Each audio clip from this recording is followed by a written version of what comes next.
What's up, everybody? Happy Wednesday to you. It is Wednesday, May 27th, Oh, you can't see my 2026.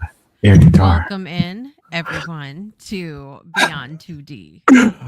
I had my air guitar going, so I forgive saw me. that. I saw that behind the scenes. I was And delayed. this is the last episode of the first half of the season, Oh, everybody. praise the Lord. We're We made it. Looks like we made it. we listen, we've had some good conversations this first half of the year. We started off had 4 episodes talking about expectations in relationships, and that was a fun time, wasn't it? Was that a fun time? Yes, And yes. and then starting in April, we began our Blessed Are the Peacemakers series, kicked Yes. things off with inner peace. Is inner peace something we create or discover? Then we moved on to, is it possible to even create peace outside of ourselves, or is that an illusion? And last episode, we talked about peace in the chaos. Can you be at peace? Is it possible to find peace when life is falling apart around you? We And solved that today's one. episode is an exciting one. The Peacemaker Paradox, when peace costs you too much. Is it possible for peace to cost you something? Is there a flip side to peace ever? And we want to talk about, does maintaining peace start to mean silencing yourself, over accommodating other people, abandoning your needs? Does peacemaking ever become people pleasing? And is it still peace if it comes at your own expense? Mm. So that's what we're going to tear apart on the show today. If you're joining us live or on the replay, we would love for you to head over to the comments section. Let us know where you're joining from and what you think about this question today. Is it possible for peace to cost too much? What is your initial thought? To my fellas, where y'all at? Meet me in the comments. Yeah, so this whole peacemaker stuff is really good. I had a good time so far. And I think, not that I think, but today is definitely going to be really good because we get to, I think this episode we're going to really tear it apart, right? Because of even how you titled it, should it hurt? Mm. And that's when I saw that, I'm like, yeah, I got some views on that one. So I think this is going to be the final episode for the final Ever? season. No, not ever, but I mean, definitely a good way to end the season, right? Definitely a good way to, before we take this break, Yeah. to leave people with, self-reflection of, we say we want peace, Right.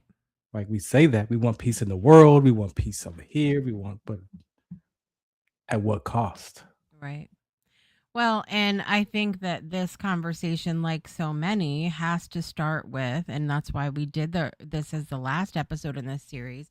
It has to start with, what is your definition of peace? Like, what does peace look like for you? And are you willing to acknowledge that other people's definitions of peace might look very different than yours?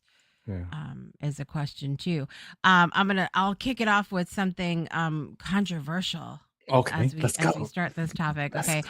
So here in southeastern Connecticut, we have the Coast Guard Academy. Okay. And we also have the United States submarine base. It's where all the people that serve on submarines come to this area.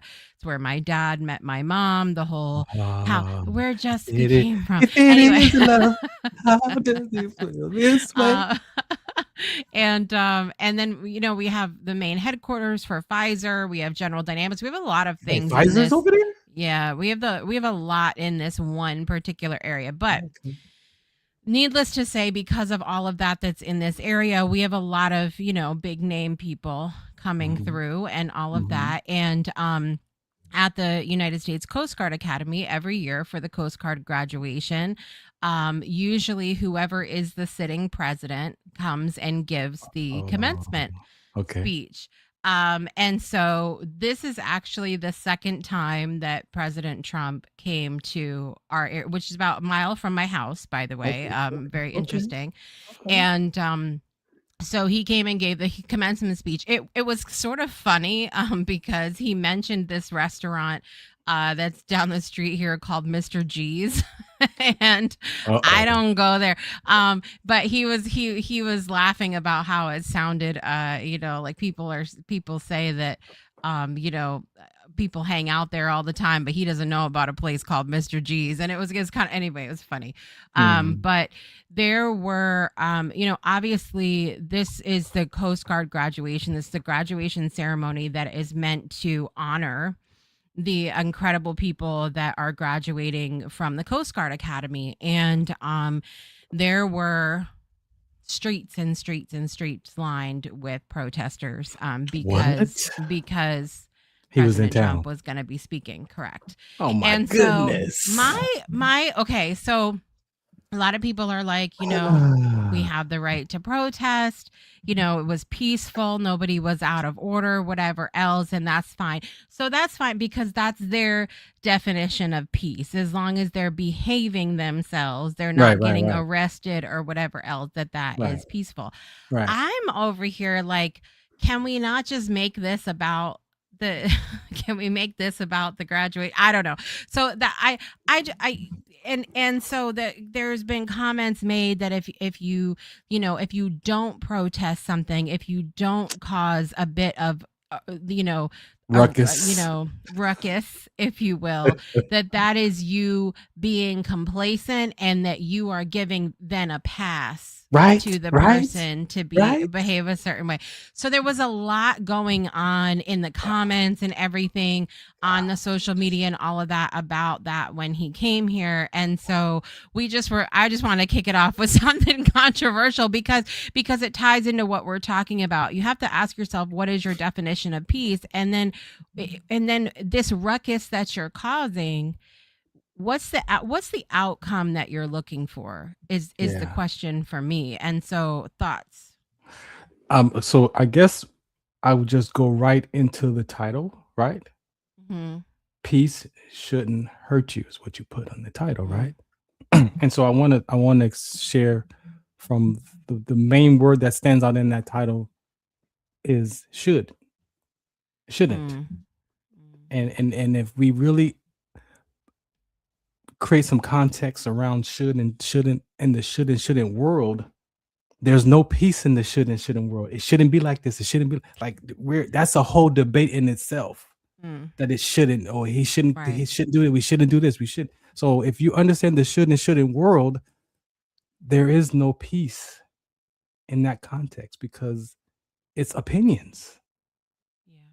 And so that is enough to say, I mean, I've been in relationships where it ended because it shouldn't be this hard. It shouldn't be like this. It shouldn't be like this.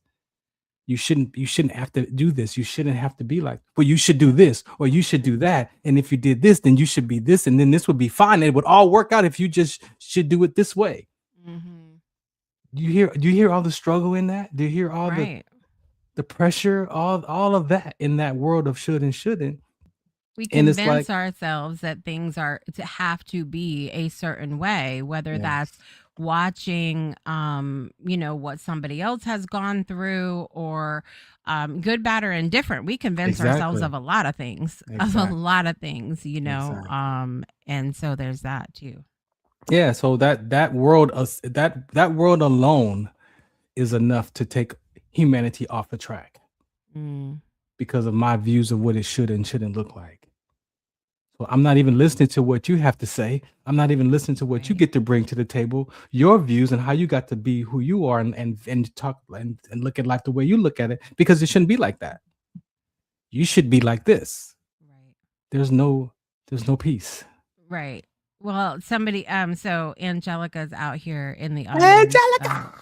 Good to see you today. Peace is broadly defined as freedom from disturbance, conflict, and violence. And so even the word disturbance, like, and there's you can get arrested for disturbing the peace, right? But what's the peace that you are you trying to Exactly. sleep? Does it mean you just can't Exactly. sleep? Like, what are those things that what does disturbance mean to you is Yes. interesting as well. She also says peace of mind is a mental and emotional state of calmness, stability, and freedom from worry. Mm, Opinions? Question mark. mm. But again, you look at the choices she put there: calmness, stability, and freedom from what? From worry. Right. And that's So how can we you do have that all peace? the time, Right. How right? can you have peace when you're worrying? We're They don't worrying all the go time. together. It cancels it out. So you're not, if you're worried Yeah. about your circumstances, if you're concerned about life, if you're concerned about what Trump is doing, if you're concerned about what all this stuff is going on, then where's your peace is outside of you. Right. And that's the emotional state of the concerns because it's outside of you. Right. When And it we shouldn't be also that way. right, we also have choices when the piece is outside of us, right? When we're having internal strife over something that's going on Ooh, outside of us, strife. we have choices. You Mm. can run for office. Hmm. You If can you don't like it. right. You can you stop it. Are you really a Coast Guard veteran? Yes, that's it, Stop it right now. That's were you ever over here in New London? Sorry, we're having a conversation now, Farron. Excuse us. That's my teammate. That's my teammate right there. Were you ever in New London, Connecticut? That's what I need to know. If you ever came over here to this base over here. You don't have to always try to Uh, find uh, the uh, thing, but back to our regularly scheduled Farron broadcast. is gone. Farron is gone. Back to our regularly scheduled broadcast. But yes. Uh, Yes, I yeah. love it. Okay, so but it's the there's so much opinion about what is going on. She has visited. That's 1 mile from my house, Angelica. You hear what I'm saying? 1 mile. 1 mile.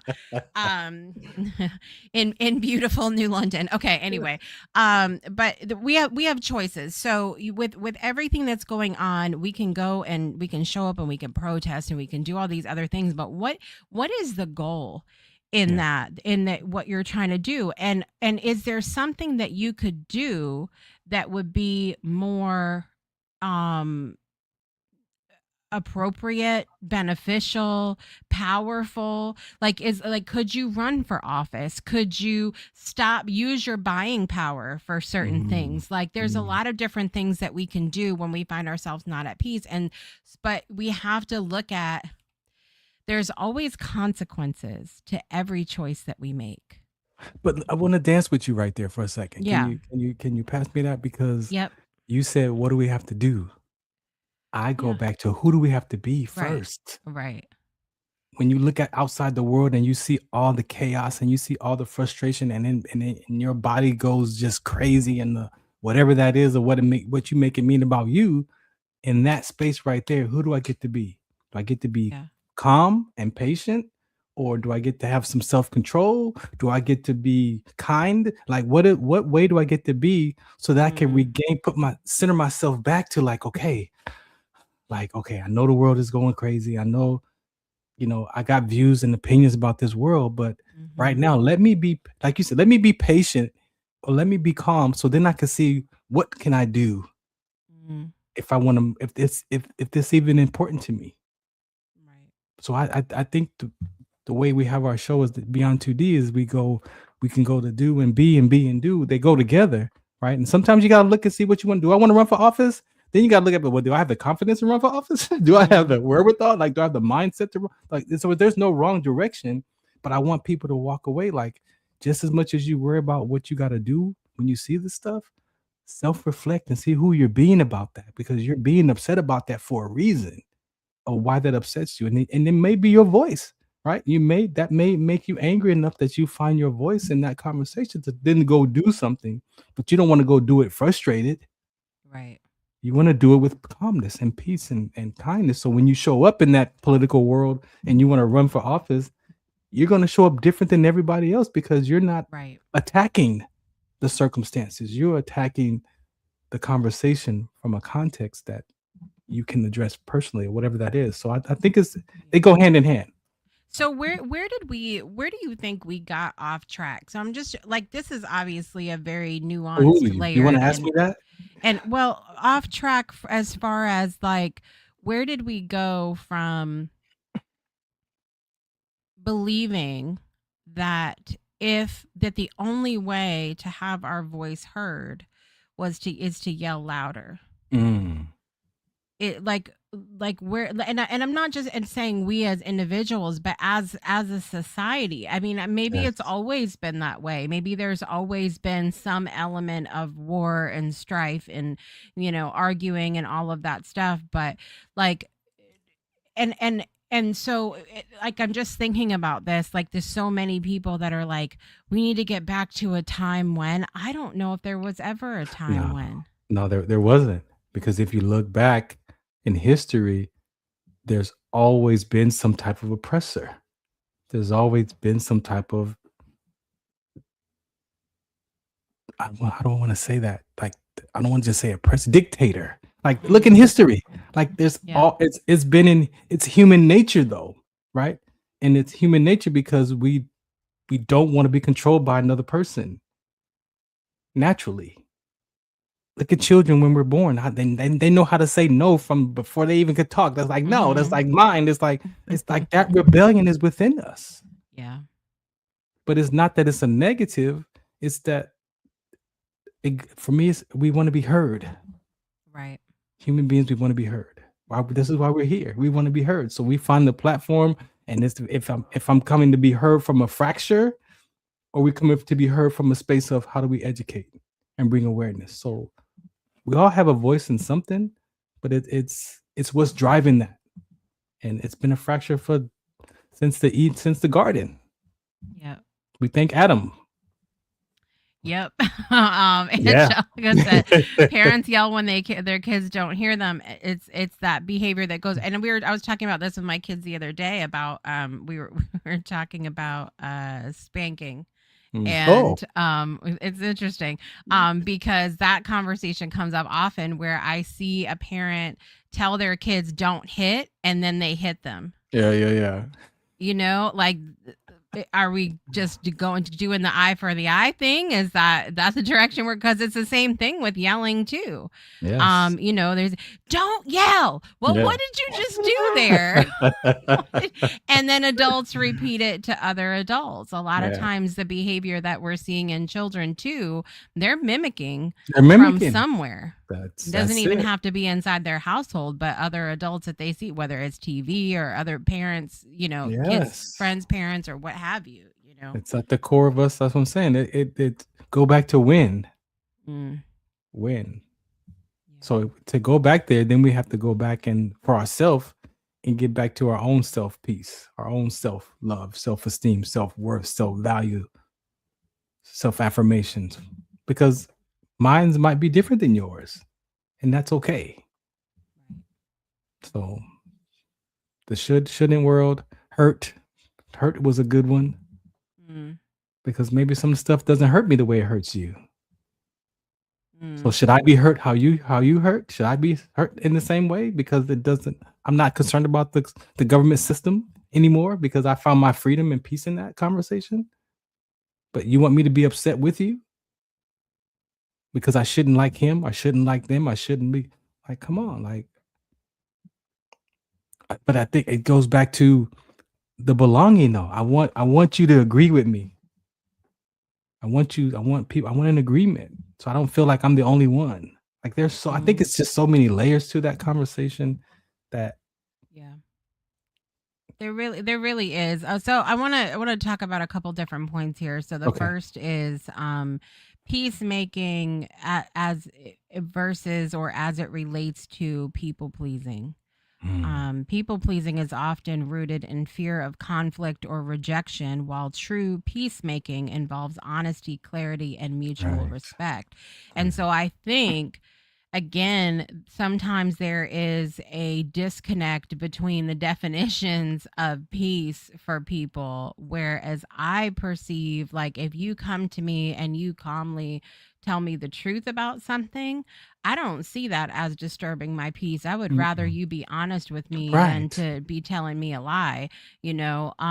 But there's other people who they're so quick to jump to a fence when Yes. somebody tells them the truth that Yes. suddenly they've allowed their peace to be disturbed, and they're like, well, how am I supposed to be peaceful when people are lying and cheating and all of these things? And so I think that um there's a line that you can explore for yourself as we talk about being peace, and there are ways for you to practice Mm. being peaceful while still being in your truth. Well, you're Yeah. still, being true to yourself.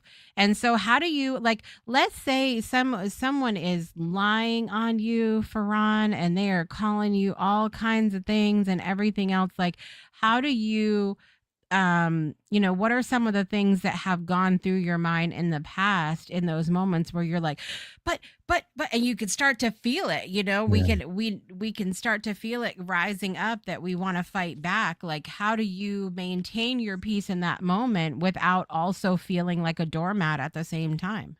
I have no idea. I mean, it's I don't, the old Farron just a few years ago, like I said, I've been lied on and said I did things with a person Hmm. that I didn't do, and it was, I mean, you become defensive. I think you fight for that clarity, right? Hmm. In a way that it could it internally destroys you, or it destroyed me personally because I knew I wasn't that person, but yet that's what it's like I was guilty until proven innocent.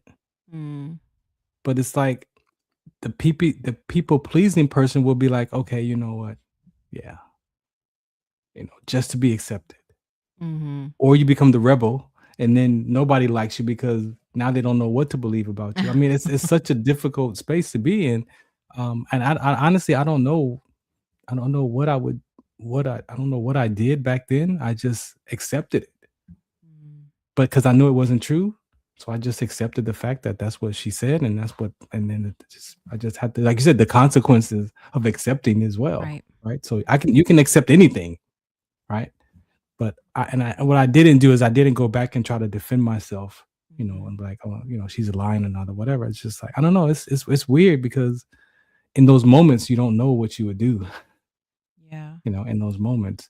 But the people pleasing part of it, of trying to make peace as a people pleaser, I could say for myself, it still goes back to wanting to be accepted by people Right. because there's something in me that I don't accept about me. And so, again, if you say something about me and it's to be true, Mm. I'm going to defend that because you don't get to say that about me. Like, who are you? And so, people sometimes we don't tell the truth about that. Like, you spoke to my fracture that I don't like Right. about me, and Hmm. you like, who are you? And so it's, we defend that position, and it's like, instead of saying, you know what, Jessica, you're right. Like, I am hurting. Like, I'm afraid for my life the way this Right. world is. That's a different conversation Hmm. than to be like, well, you disrespected me when saying that, and you like, no, just where is the space where we could say, hey, you know what, Jessica, you're right. I'm scared to death, and I don't know Right. what to do. And that conversation, I have seen that come up so much, and I've had that conversation with people fairly recently because I come from, we've talked about, culture backgrounds and all of Mm. that. You don't be disrespectful in an Italian family, from Sicily. Okay, you just Forget don't. about it. You don't be disrespectful, you're loyal, you got to be all those things that we talked about last last year, but I think that, there's a lot of people now when they say to me, well, they were disrespectful to me, and I'm like, Yeah, so what? That speaks on their character, not yeah, your character. So, and for me, that's what you touched on this a little bit. That's what it comes down to for me. It's like, yes, I may feel disrespected, absolutely, but depending on how I respond, am I going to be able to sleep at night? after that, Exactly. because I Exactly. can't live with myself acting a fool like that. Some So, of us can though. Sometimes I need a little bit of chaos to feel alive. I don't know. Just mm, a little bit of chaos yep, to yep. feel alive. And It's it was too funny the quiet. other day. This is a very funny example, but I had designed something and somebody saw a flaw in the design, like Ooh. something that, wasn't quite right. And it wasn't, yes, it could have been made better, but it wasn't anything that bothered me. I'm the one that uses it. So it's Right, like, right, it doesn't right, bother me at all. Didn't mean, right. but they were going on and on and on. And I was like, you know what? I'm not choosing pizza. I'm not even going to change it. I'm not giving you the satisfaction. Not even gonna adjust it a little bit, not even. I'm just staying right there because I'm the one that uses it but it was just Wow. like I could feel that coming Yeah. up in me that like I was so proud of what I had done. Right. How dare you say that there was a Exactly. flaw in it? But So I was that's what like, the I'm mind does. digging my heels in, and that's a funny example. We laughed. I Yeah. changed it. It wasn't, anything that was a big deal, but it was like that little thing was disturbing their peace so bad, and it had nothing to do with them, and then the fact that they wanted to point it out disturbed my peace so bad, and then it was just round and round and round because everybody wants to be right. But look, it goes back to the little bit of brain science that I understand. Mhm. That the mind is always going to look for the lack in life. Mm. So it knows what it needs to survive, to look good. Like that's what our brain is naturally designed to do. Mm. So if you understand that and you I apply it to my own life, then it gives me the space for other people to figure out what their thing is. Right. Because I'm aware of myself that, yeah, you know what? Sometimes I want to be right. And I am right. But just because I'm right doesn't make it right. Yep. And so to understand that and to understand that everybody's dealing with something in their own world, then okay, then why do you think I tell my daughters, you have to ask more questions before you make a Mm. final reaction or before you even react to something. Ask some more questions so that you can get some clarity of where that's coming from. If it's about you, then they're gonna say, "Oh, Farron, that's about you." Oh, if it's about work, then they're gonna tell you, "No, it's not even about Farron. It's not even about you, man. It's about something I'm dealing with over here." Then you can Mhm. now okay, they're not attacking you personally. Mm. But we don't even that skill is lost. Yep. And peace is the end result. But what do you have to who do you have to be and what do you have to do to get to the space of peace as an experience and peace as what you see Right. in the world as an activity piece? Those are Right. two different pieces Right. of Well, peace. I mean, the piece as the end result, I think, is what I'm trying to get away from. Yes. That because there just There isn't isn't. an end result, you There guys. isn't. There's not. There isn't. And I think about that even when it comes to the other phrases that we love or words Yeah. that we love, like love and joy Yes. Oh my and gosh. health, Yes. Mental like health. Like they're labels. They're labels. right, For what me, they're labels. like we talk about those words as if it's a destination, Destiny if it's egg. something that we have to achieve as opposed to just being right Yes. now.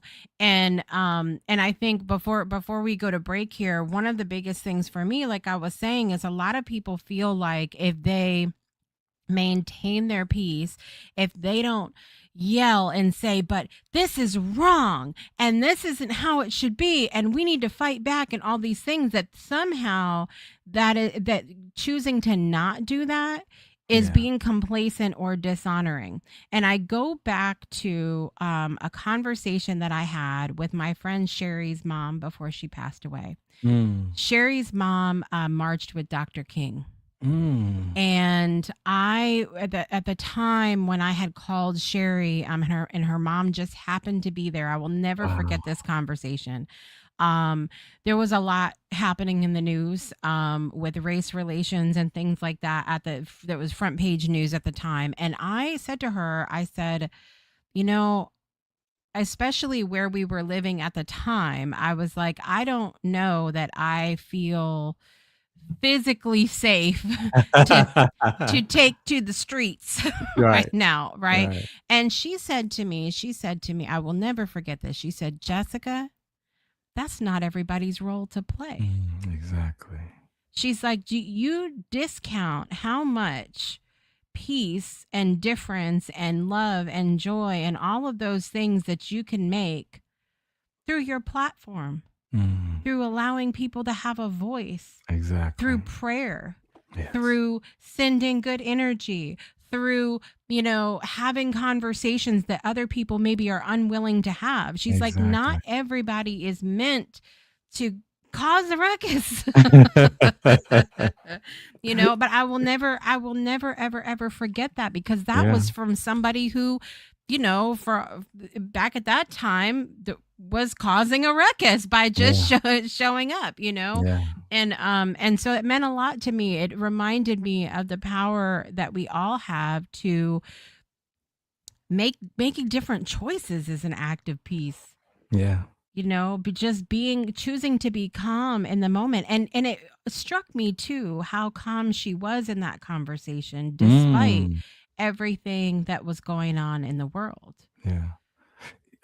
We all have different concerns and worries in life. And all of them are important to every one of us. But how do you show up? How can you be with someone whose concerns are different than yours? How can you be with someone whose circumstances are different than yours? Put yourself in that ask more questions. Put yourself in that how did you come up with that? Well, no wonder. If I thought the way that you thought, I'd probably act the same way and respond the same way, with frustration, upset, and want to hit the streets, because that's with those circumstances. We don't realize that we're not different. We all worry. We all got cares about life in our own version. And sometimes our environment teaches us how to be with those circumstances differently, in different languages, and how we describe them and talk about them. But if you talk in a context of a conversation and you talk from my life, then I'm not giving you my opinion.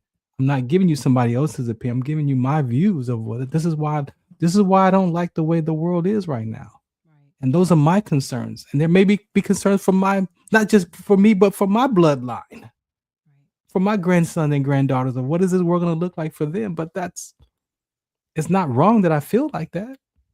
And it's not wrong if I feel like I need to take an action and go stand out on the streets or go show up and protest, because that's how I feel about it. But don't get mad if I don't feel like you feel and want to go attack the Capitol like you did, or go attack Trump because you don't like this part of him. I don't have a problem with him. He's a person. And I go there with Hitler. He was a little baby boy. Somebody got a hold of him somewhere. Yep. Somebody got a hold of him and corrupted his mind to the point where he thought he was doing right by somebody or some belief. And we know that religion is weaponized.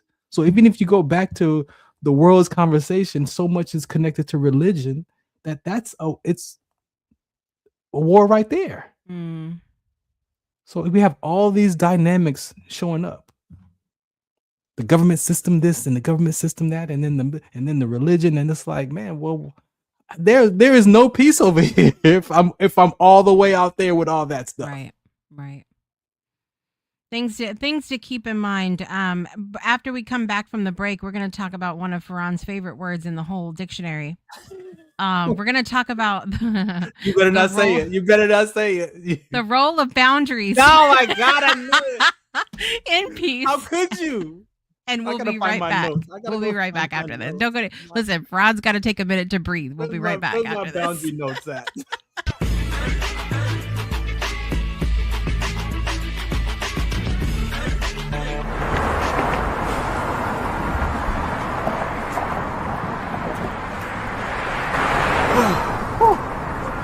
Hey, what's up, man? How you doing? I'm blessed, my brother. How you doing? I'm good, man. I'm good. Hey, did you see the game last night? Oh, that was a good game. But did you see the shot? I lost money from that shot. Oh, man, that shot was cold, I man. hated it, but it was good. Damn. What's in those jeans?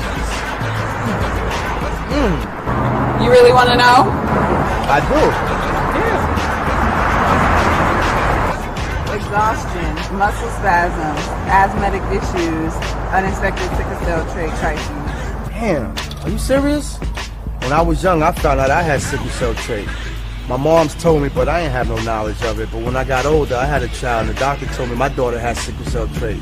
Do you know the facts that both parents have sickle cell trait? There's a 50% chance the child may have the trait, and 25% chance the child may have the disease. Hey, that's what's the count. Do you know that 2.5 million people in the United States have sickle cell trait, 300 million people globally?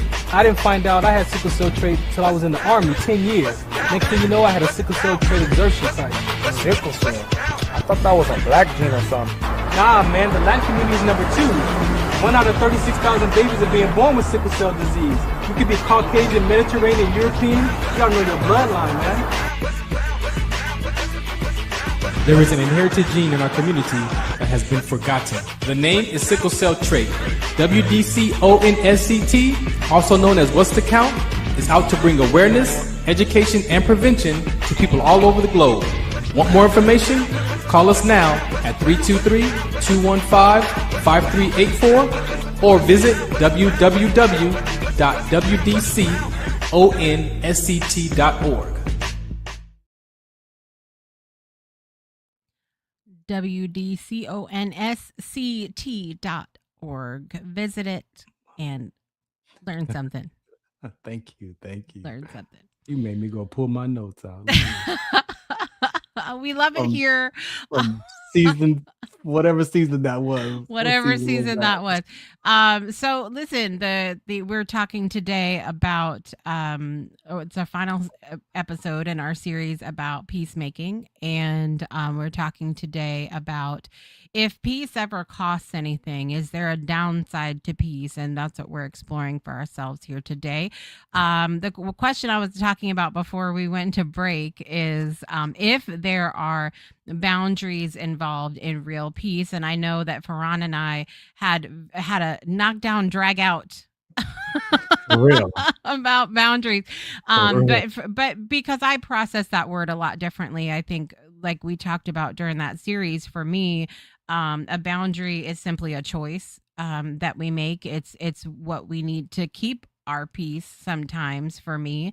And so this is exploring our boundaries aren't necessarily disruptive. Sometimes they are foundational to healthy peace. And so thoughts about that. What is I know you love that word, but what does it look like for you making choices to remain peaceful? Like, are you sticking it out and being peaceful, or walking away? Is that peace? And so that's kind of what I want to explore with this question. So I get to talk about my views of boundaries. Is that what you're saying? I can go there. Sure. Okay, so first of all,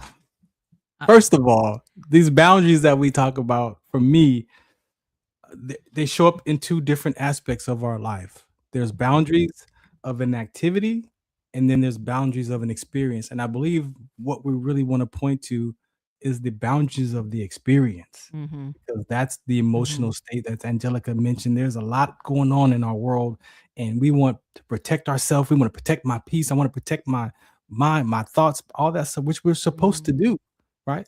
Even the word speaks about that, protecting your ear gate and eye gate and all that stuff, right? So there's definitely boundaries, but I believe that in language, I can't show you my boundary emotionally. In nature, I can't. Oh, there's my boundary of Jessica over there. See, Jessica, there's your boundary, so you better not cross that boundary, like right there by the tree. You see that boundary? That's my no. That's how we talk. We talk like the boundary is a physical thing in nature, and in an emotional state, it's not. So what am I actually saying about my boundaries and my emotional state? Is what I'm saying is I'm protecting my peace, and there's some conversations there's some things that you talk about that I don't agree with. There's some things that you're talking to me about that I don't care for or I don't want to be involved in. But what most people do with the boundary is we build up the boundary so much that it also blocks us from the conversation of being free to have the conversation about the boundary that we're trying to point to emotionally. So then it's like I build this whole wall in my mind up that I can't even now talk to you or even want to deal with you, because you just drive me crazy with your conversation.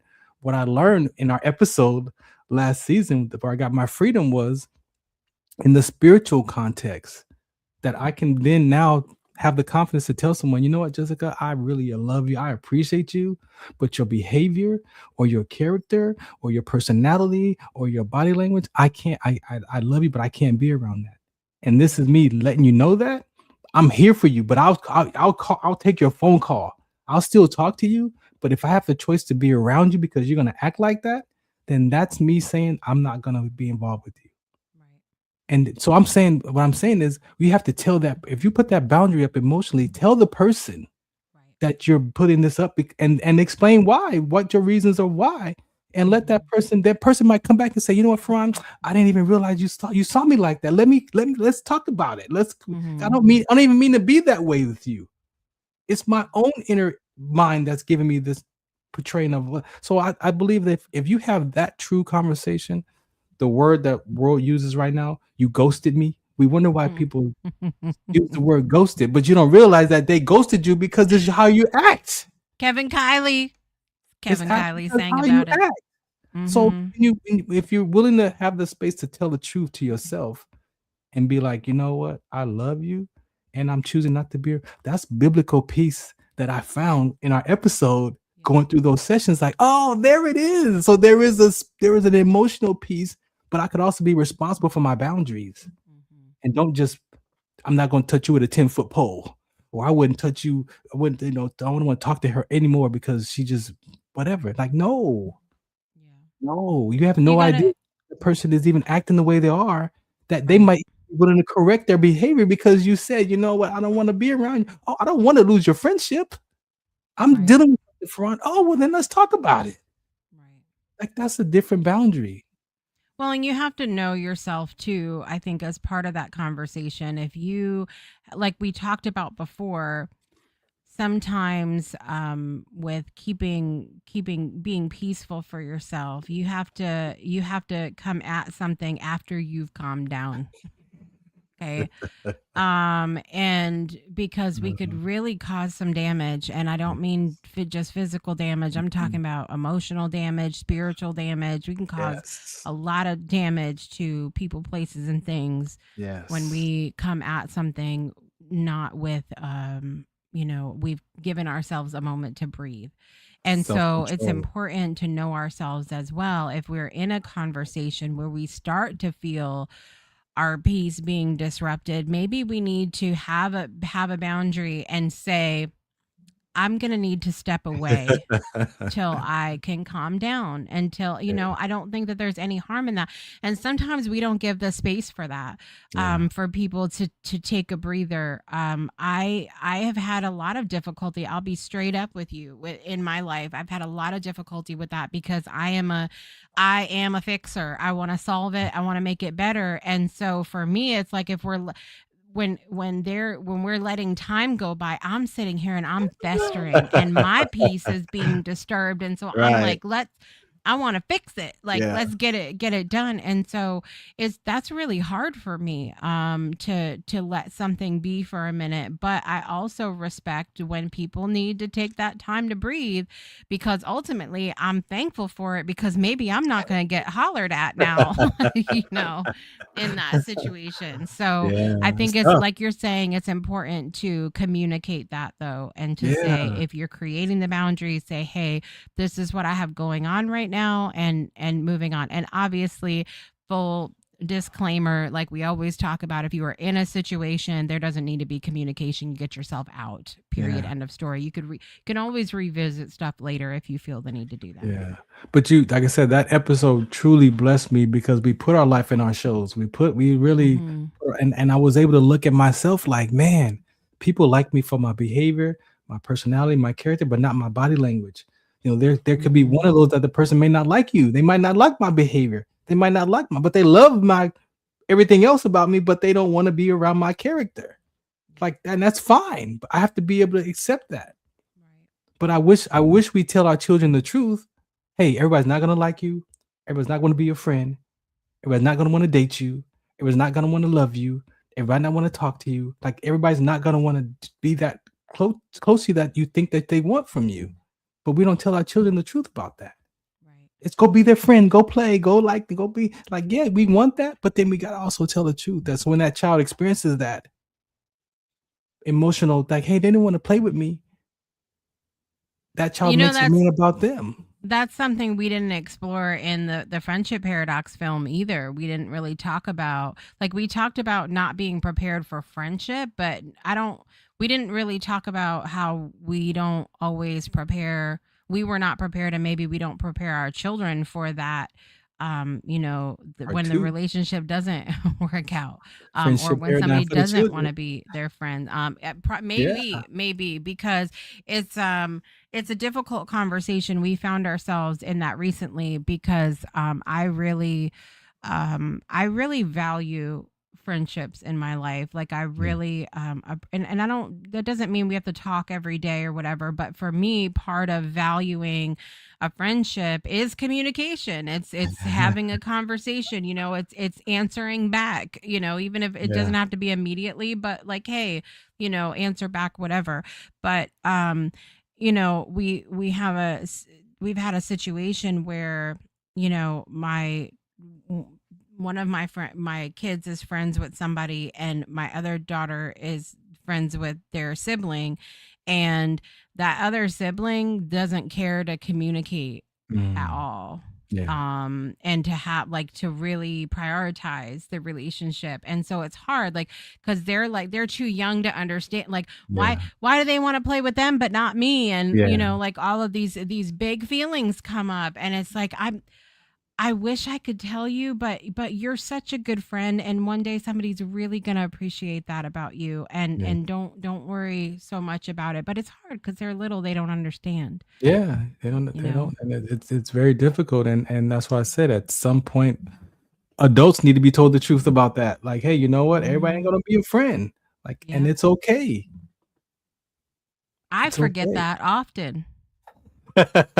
I said to somebody yesterday, I said, I considered myself to be pretty naive about relationship, about other people. I have and not an expectation, but I have a belief that everybody is a good person, and that they're going to treat me the same way that I treat them. And so I go into every relationship like that. And so then when I get hurt, I'm like, what is that? That's not what I thought. That's not what I thought it was supposed to be like. I thought that I was going to be treated well. And so I find myself even more disappointed, but I don't want to walk around jaded either. I don't want to walk around just assuming someone's going to do me wrong. I don't want to do that either. So that's a tough. But that's a perception pattern that gets stored way before our adult life, though. That perception pattern is already in there. It's already stored as a clip. Shouts out to my buddy Liddell. But Liddell and I have been friends since junior high school, 8th grade when I transferred schools. We moved, so I went to a new junior high school. Liddell and I are two that we could go 2 months. We've gone a couple of years growing up without speaking, but we always had each other's phone number, right? And then when we talk, it's like we've never skipped. Like we catch up 2 months in an hour conversation. That. Like that's the friendship that I know that most of us want, and we also want that friendship with our siblings too, right? So you have all these conversations about what it should and shouldn't look like in peace, and it's like, but can you bring that though? And I had to go back and repair my own heart so that I could just be that love is just love. And everybody's not going to love Farron, and I'm okay with that. But I love me at least 80% of the time. But if you love them back, then that's you're letting them walk all over you, Farron, and you're like, that's the kind of belief that people have, that if they don't cause a fuss, disturb the peace, that they're giving a pass to the disservice, to the wrongdoing, to the suffering in the world, whatever it is. But that's the peacemaker. That's a spiritual conversation, and that's the peacemaker of what the world has to say. And those peacemakers are not the same people. Right. That's why the spiritual context here, that you can love your enemy, you can love your neighbor, you can love with the same measure that you love yourself. So then it goes back so that you can look at your heart and be like, you know what? If I love me 80%, I could at least give Jessica 80% of my love. Right. And that 20% that I don't love about myself is not a reflection on her. It's still a reflection on me. Right. And to get people to look at life from that perspective, we use a lot of spiritual conversations in the carnal mindset that don't cross over. So your heart can't understand. It wants to love. Yes, our hearts want to give love. But we've got all these brokenness and all these childhood things and all these shouldn't worlds that we live in our mind that doesn't allow us to experience that love or peace genuinely in our hearts. My mom says, Farron, there's nothing good in the soul. There's nothing good. It's corrupted information. Right. What you say? Angelica was saying, I experience mixed math choices when circumstances don't play out like a math problem. Yes, my peace is disturbed often when things don't go the way that I think they're supposed to go. I'm like, but I did A and B. There's supposed to be C. Exactly. Why is this not C? Why is it X? I don't understand, and I will have a whole fit. I will allow myself to be disturbed in those moments. I forget emotions and feelings exist with logic. There's a lot of choices that we get to make in this peacemaker conversation. Teresa was saying, I forget that too, when we were talking about, not everybody is like us. Yeah. Not everybody's going to respond the way that we do. Yeah. And think about it. If you declare yourself as a peacemaker and somebody starts doing something that you don't like and you start getting your feathers ruffled, can you call yourself a peacemaker anymore? Is it? We gotta watch. I want to give you a phrase and have your thought about this phrase. What comes up for you if you hear authentic peace? Oh, nasty. Yeah, I don't like it either. I don't like it either. Nasty. I'm so glad I'm not alone. I'm so glad I'm not alone. Nasty. What is that? There is a thought that some people say that avoiding conflict can prevent resolution. That sometimes disruption is necessary for deeper connection. But again, I got to go back with that to what's your definition of disruption? Exactly. Because is it just somebody telling you the truth? Is it you saying, I'm going to protect myself in this circumstance? Is that disrupting your peace? Is that what that means to you? It's like when people say, and I had this is going to get me in trouble, but it is what it is. Okay. I'm not about keeping the peace today. When people say, I don't feel safe. Oh my gosh. Oh my goodness. I understand, and I say this understanding the difference between physical safety, emotional safety. Yes. Like I understand that, but sometimes people use that phrase and they just don't like what was said. They were not being chased by a tiger. Nobody was being mean to them. Nobody was calling them a name. Nobody was yelling. Nobody was nothing. Yes. And they're like, but I don't feel safe. And so it's interesting to think about that in terms of like this peace conversation as well, because it's like, what? I get stuck on that. And I understand there's been times when I don't, I go into a space where I don't feel comfortable saying answering a question or being a part of the conversation. I don't feel comfortable. And then I examine for myself, why don't I feel comfortable? Well, I don't really know a lot of people in the room. I don't know how they're going to take me. Maybe they'll say something back. There's a little bit of fear involved, right? There's a lot of little things there, but I don't ever remember going like where speaking is concerned, I don't ever remember going like, I don't feel safe. I process that like you process boundaries. Like, So if you can relate to that, right? So I believe that some people use boundaries, and I don't feel safe, and also I have friends that use God. Well, God told me to do it. So then it's like, oh, so that's your trump card. So because you said I don't feel safe, we can't talk about it no more, or your boundaries, so we can't talk about. So because you said God, I can't ask more questions. I think people use certain words as their trump card to like kill off the discussion. Yep. And so we all have our words, we all have our our language that we use that we want to cut people off, and because it might start making us feel some type of way. I believe that those are some words that we communicate, and people use that one a lot. I don't feel safe. Yeah. And then you And can't it's ask like, more questions. are we That's taking it. the time to explore what that is, or are we just going, I don't feel safe, I'm out. Yeah. I don't feel at peace, I'm out. This is my boundary, I'm out. Like, it's this constant, we're giving each other outs all the time.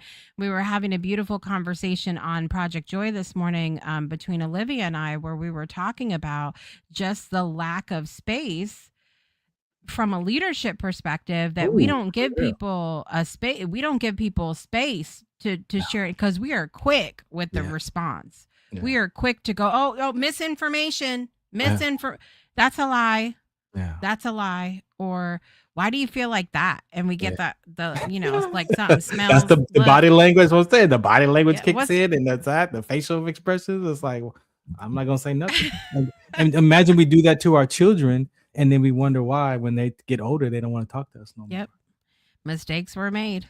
Mistakes were made. And it's not purposely, right? And I listen to Caldwell. I talk to Caldwell often, and he says sometimes, Farron, is sometimes that the parent is embarrassed and they don't know how to respond to the child. Yes. So they don't.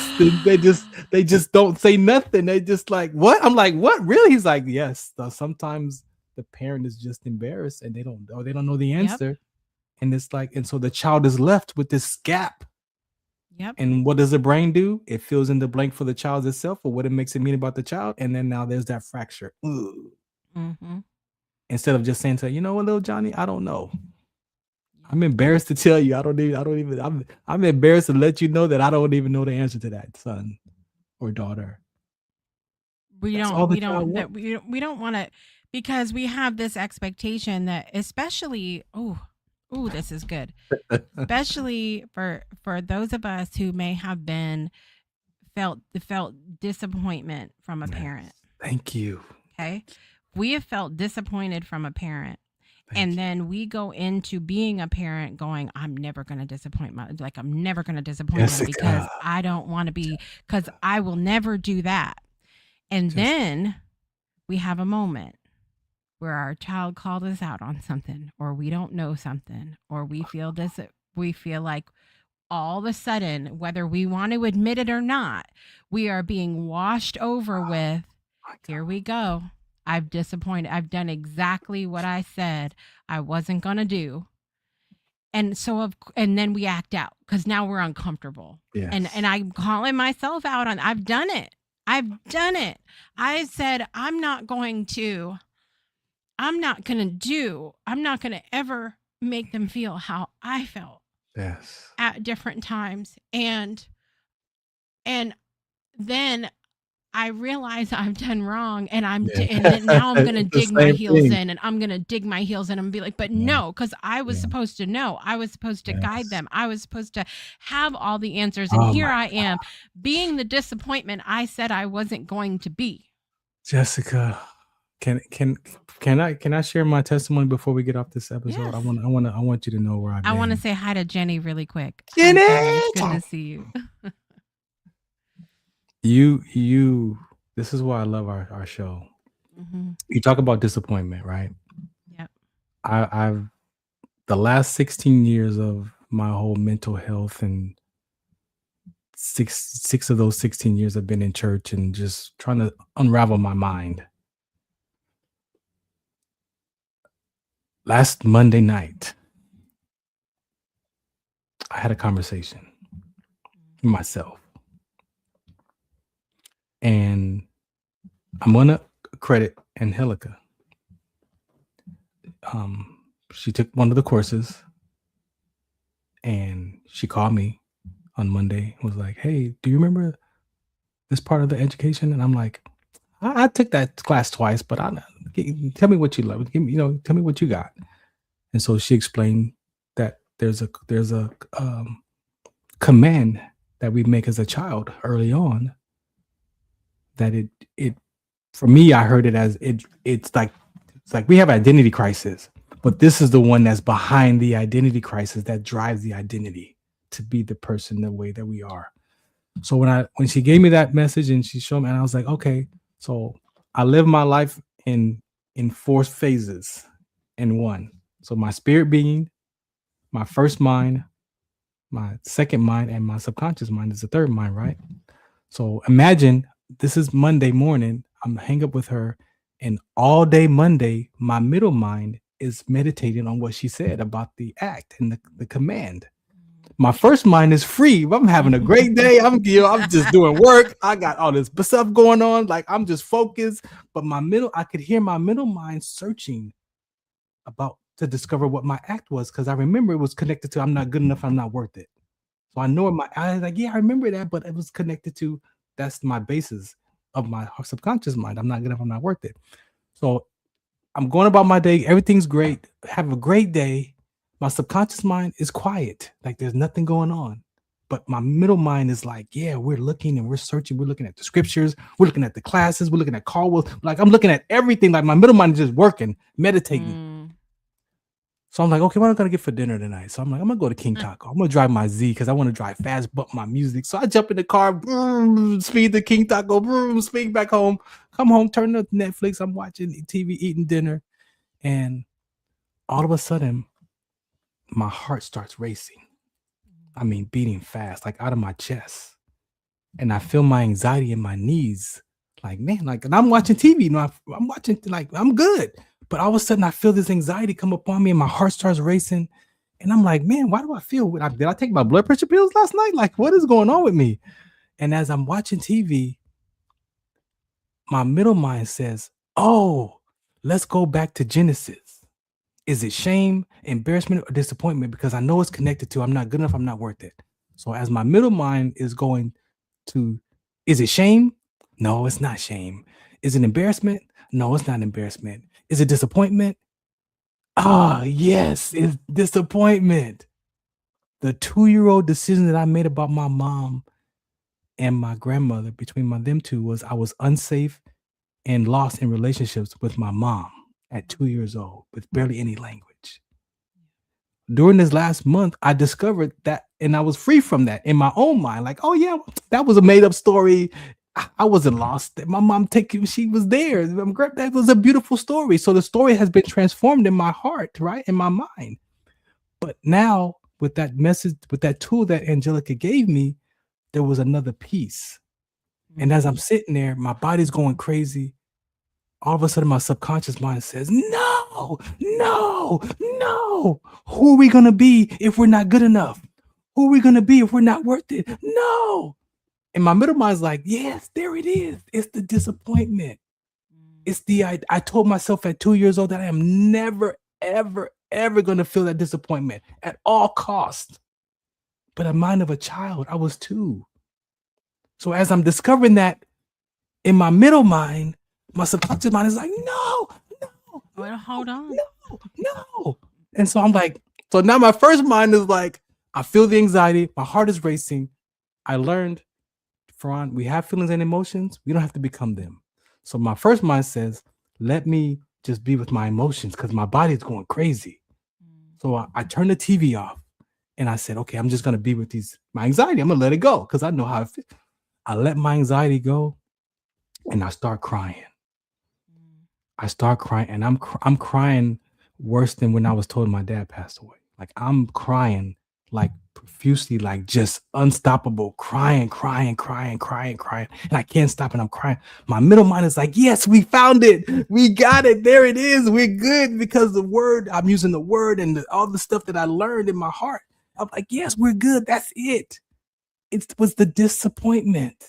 It was the identity of the disappointment that was driving that my behavior, that I was also not in avoiding disappointment. I was disappointing people, trying to avoid being disappointed. So I saw all that in my middle mind, and I'm like, yes, we got it.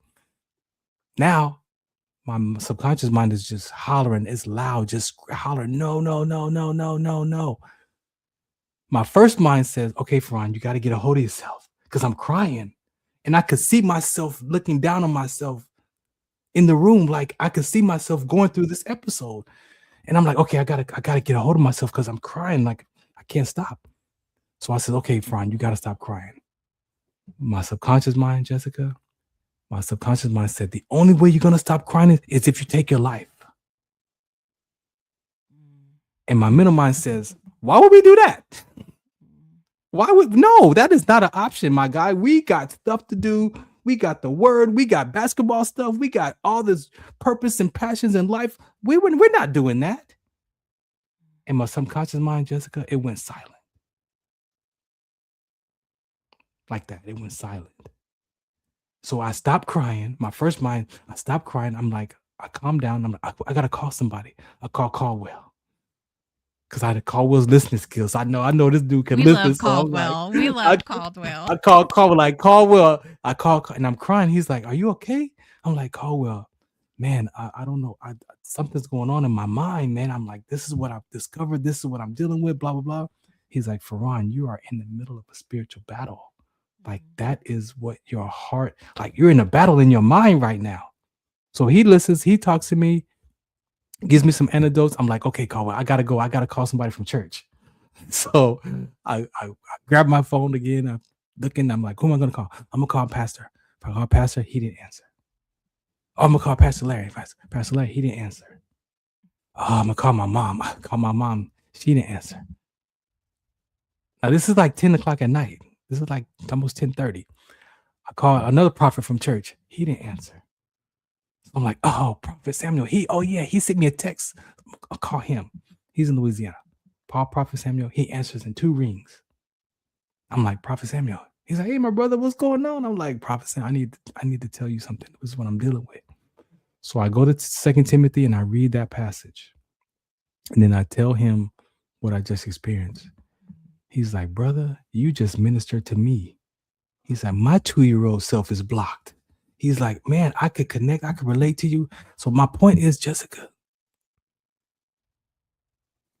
the last 16 years of that work was for that light, that night on Monday night, where I literally, in my mind, if I tell you what it looks like, is that I uprooted that fear of disappointment to the point that in my mind, I see this tree laying over here with the roots sticking out on the ground. And in front of me is this hole with dirt. And I don't know what to do with it. But when I called Caldwell the next day, I was like, Caldwell, I need to tell you this. I said, you helped me last night. I said, but this is something I didn't tell you.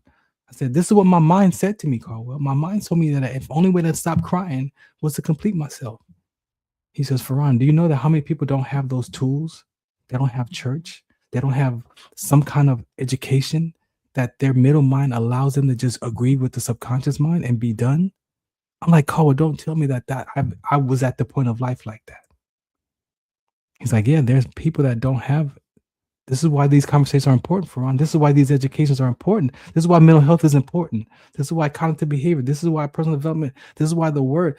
People, you have to have something in your life to challenge your heart up against. And to experience that, Jessica, I don't even know what to do with myself right now. Like, to hear my mind tell me to do that. Now, I've been dealing with suicide ideation since I collapsed in the military from my trade exertion and almost dying and all that. So I've been in that space. But to get to that point on Monday night and be like, that's not an option. When before it was an option. And so I'll say that to share my testimony, because this is why we're here doing these shows. That maybe something that we share in our life that you can grab a hold of and maybe try it out for yourself.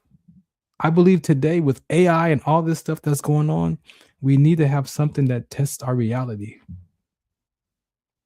And sometimes it's a class. Sometimes it's personal development. Sometimes it's your spiritual belief. You got to find something, some tool to challenge your heart, because our brains is designed of perception patterns, memory patterns, and action patterns. And when I learned that, it was like, okay, I got to challenge those thoughts. I have to challenge my heart. And I spent the last 16 years challenging the first 40 years of my life.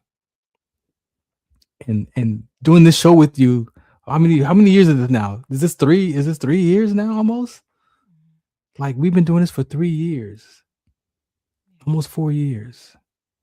And just as much as we wanted to help other people, our conversations help ourselves.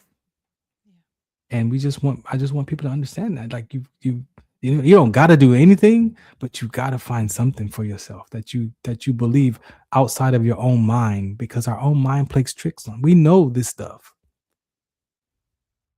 But to be in the space right now, Jessica, I know it's like I'm at a level of peace that I've never been before, because I'm not trying to avoid disappointment. Like, I'm free to just be with people and just talk and share, and like but to look back at the damage that I caused trying to avoid being disappointed, and I'm disappointing people at the same time. How you said that? Like, we don't realize the damage that we do to people. Yep. Indirectly, trying to protect ourselves, to be right.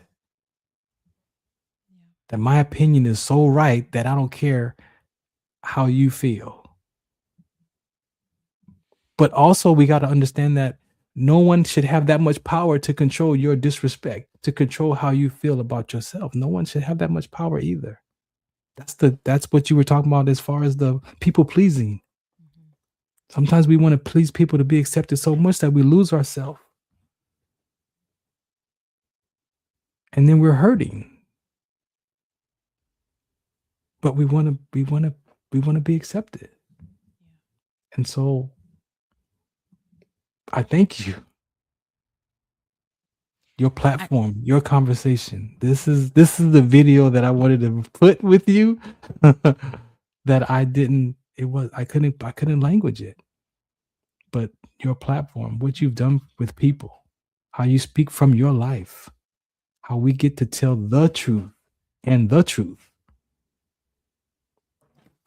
My truth set me free, but who the Son sets free is free indeed. So I experience having my truth unravel my lies about my stories, about myself. That's what that means to me, that my truth will set me free. Is I went to work on my truth about Farron and realized that all those stories were about an opinion about Farron from the 2-year-old story was driving all the other up to 40. And when I went back from 40 to 2, it was like, there it is, the 2-year-old mind. Now, I know I don't have it all figured out, and there's going to be some other stuff come up, but that one of being disappointed. Thank you. Thank you. Thank you. I texted you Saturday night, and it was just a statement. It was an order. It was an order. I said, watch the movie Remarkably Bright Creatures. Oh yeah. That movie ended, and I sat there for a minute, and I thought I was okay. And everything like you're just talking about that happened on Monday was what I was going through Saturday night. Yeah. And everything unleashed. My husband looked at me and he was like, wow, what is wrong with, like, are you okay? Do you need some? And I'm like, and I had to leave. I had to go I'm on the floor in the bathroom, like literally, like just completely unleashed everything, because there was so much. If you guys have not watched that movie,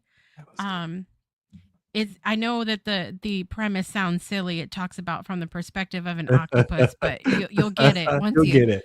You'll get you it. see it. But it's this and bless her, Sally Field. Holy Yes. cow. Like, Yes. how did she not have there's all that fuss for all those years about Sally Field not having an Oscar. Man, she pulled it out in this movie. But Yeah. it's all of what we're talking about here today, the opportunities that we have to be at peace with our life circumstances. It's that Yes. those feelings of disappointment that come up in us that we then get to go, what are we going to do with this? And also there's this element, and it came at just the right time because we are in the middle of a major transition behind the scenes of the Breakthrough Show Network. Not everybody even really knows it, but we're at a crossroads right now, because I thought that I was going to work on my personal brand and then everything else is just going to fall into place, but that's not how that works. But there's this, I knew from before the network was even born, I said, I don't want to be a part of one-way conversations. Mm-hmm. I don't want to be a part of putting stuff out there, getting people excited and motivated about their lives, and then just bye. Bye. Mm-hmm. Bye. See, I don't want to be a part of that. Mm-mm. I am looking for people to do life with. Yeah. To have those moments where we can feel like safe to say, I'm going through some stuff right now. And maybe you've been there too. And Yeah. let's be there for each other. And so the timing of all of this, as always, is divine and amazing and beautiful and all of Yeah. that. And this is it for us for the next couple of months. Yeah. And we're gonna be back in August. Yeah. Where we're going to talk about the topic. The topic for August and September is very exciting, you guys. We're going to talk about, what are you spending? What are you spending? Time, money, energy, and life. Time is on my side. Yes, it is. What are you spending? That's what we're going to be talking about beginning on August 12th. Oh my then, goodness. And then, of course, at the end of the year, we're going to have some hot topics for you, because that's how we do at the end of the year now. So, Is time money? That's what I want to know. We'll find out. we're gonna talk about it coming in August. Final thoughts, Farron. Couple sentences.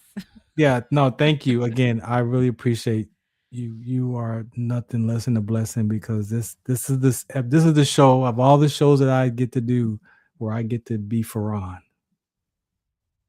With no grandpa, with no sergeant first class, with just who is Farron today. And from the childhood episode to the 56, that's 54 years that I lived avoiding disappointment. 54 years.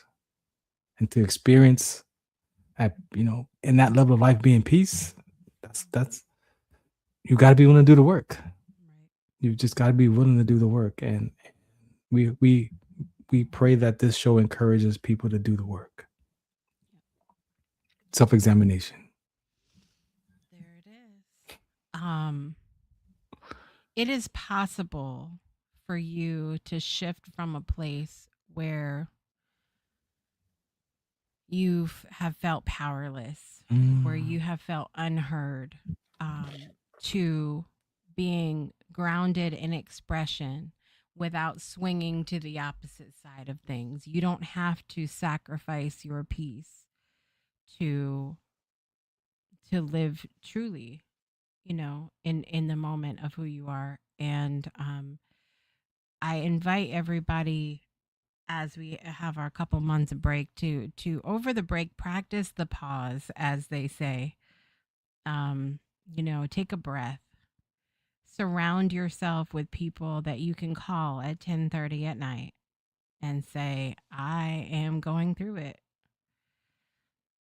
Because I will never believe that we are put on a planet of other human beings if we weren't meant to be each other's keepers, if we weren't meant to be there for each other. And so I believe in community. I believe in the power of communication and willingness Yeah. to have hard conversations. That's Um, everything. Gotta but have it the hard is. talks. Thank you, Angelica, for being here with us today. We appreciate you. My daughter Margene was out there in the audience today. Miss Graduate coming up on June the 6th. Yes. Miss Jenny was here with us today. Miss Teresa's here Hey. today. Love that. I don't ever want to argue my truth of things. Love it. We don't need to argue. Don't need to argue. And you guys encourage us. I mean, just being a part of the conversation is something that is important to us. And I look forward to more opportunities that are coming our way in the coming months, everybody. And we wish you guys a beautiful Looks summer. like we made it. And we'll see you in the heat of August. Oh my goodness. I'm hot already just thinking about it. Look at me projecting. My piece is dwindling by the moment. Just like that. After all this whole episode. I'm Nah, we're not good. peaceful in 95 degrees, you guys. Oh, you can be though. With the you air can conditioner, be. I can be. All things are possible through the air conditioner. Okay. All right. I'm Jessica Dugas. This is Farron, Dozier, retired Army Sergeant First Class. Hey, this is my little rascals goodbye, y'all. We'll see you next time on another episode of Oh, Beyond thank you. QG. Thank you. Have a good one, everybody. Bye. Peace out.